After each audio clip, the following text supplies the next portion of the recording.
বহুদিন পর ছাদে আইলাম। ছাদে আমি কৃষি দেখাইতেছি যে আমি সেদিনকে কৃষি লাগাইছি, কৃষিগুলো একটু দেখাইতেছি। দেখো এইটা হলে বাবা এই গাছ, না না এটা হলো যে বাবা ওই আঙ্গুল ফল গাছ, এটা তো মালটা গাছ দেখছি। আমার দিকে দেখি এদিকে আরও আছে দেখাইতেছি আপনাকে। আসসালামু আলাইকুম। এই হলো সবেদা গাছ। সবেদা গাছটা দেখো, এই যে সবেদা যে আনছি আজকে কিন্তু সবেদা আরও সারছে বাবা। এই দেখো এই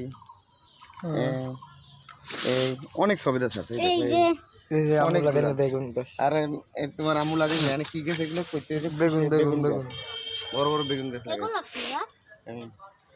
চলো বারোটা গাছ আছে, আরো কয়টা গাছ আছে দেখাইতেছি। এটা দেখাইছে ভালো করে চারিটা। হ্যাঁ হ্যাঁ হ্যাঁ ঠিক আছে, আও আমার দিকে আও।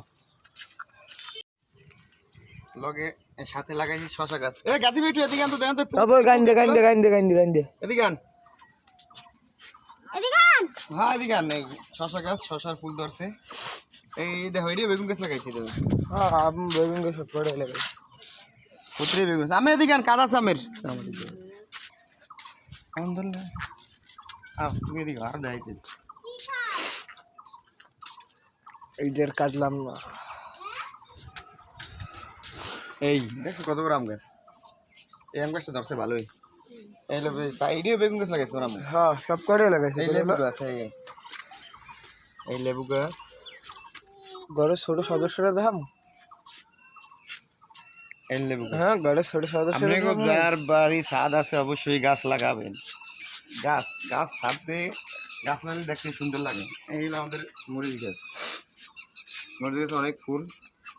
এই মরিচ গাছ, বোমা মরিচ গাছ, সব বোমা মরিচ। এই যে মরিচ গাছ অনেক ফুল। ওই সাইডে বোমা মরিচ গাছ আছে দেখেছো। যাদের ছাদ আছে অবশ্যই ছাদ বাগান করেন। ছাদ বাগানে গাছ লাগালে ছাদ উঠতে একটু মজা পাওয়া যায়, একটু আরাম পাওয়া যায়, বা একটু পরিবেশটা ভালো লাগে। সবাই অবশ্যই ছাদে গাছ টাছ লাগাবেন, পরিবেশ বাঁচাবেন। আসসালামু আলাইকুম।